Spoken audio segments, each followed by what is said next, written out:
আসসালামু আলাইকুম, সবাই কেমন আছেন? আশা করি সবাই ভালো আছেন। আপনাদের মাঝে গুরুত্বপূর্ণ একটা ভিডিও নিয়ে চলে এলাম।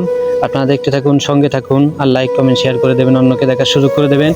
দেখেন কৃষকের কিভাবে ভুল করার কারণে কি কত বড় একটা ক্ষতি হয়ে গেল কৃষকের।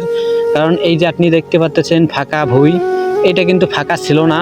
কারণ এই যে একই ভুঁই আপনারা দেখতে পাচ্ছেন, ওই জায়গাতে কিন্তু পাট রয়েছে, কিন্তু এই জায়গাতে ঘাস। কেন ঘাস? কৃষকের ভুলের জন্যই এই জায়গাতে ঘাস রয়েছে। আপনাদেরকে দেখানোর চেষ্টা করতেছি কতখানি ভুঁইতে ঘাস রয়েছে। প্রায় 2-3 কাঠা ভুঁইতে ঘাস রয়েছে, ওখান থেকে শুরু করে আরও ওই দিক দিয়েও আরও আছে।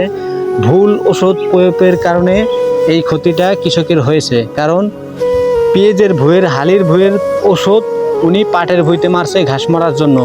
এর জন্য ঘাস মরার বদলে পাট মরে গেছে এই কৃষকের। আপনারা দেখতে পাচ্ছেন কতখানি জায়গার কৃষকের ক্ষতি হয়ে গেল। 2-3 কাঠা ভুঁইয়ের পাট কৃষকের মরে গেছে ভুল ওষুধ দেওয়ার কারণে। এর জন্য যারা ভুঁই কাট করেন কৃষক ভাই আছেন, আমার এই ভিডিওর মাধ্যমে বার্তা থাকবে, আপনারা সঠিক ওষুধ সঠিক ভুঁইতে আপনারা দেওয়ার চেষ্টা করবেন।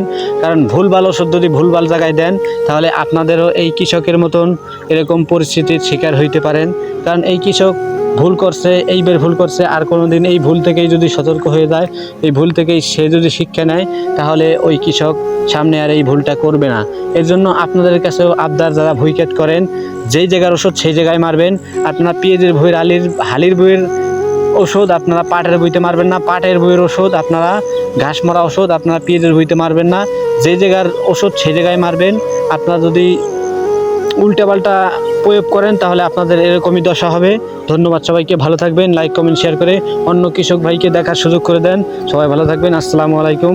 আবার নতুন অন্য ভিডিও নিয়ে আপনাদের সাথে দেখা হবে। আসসালামু আলাইকুম।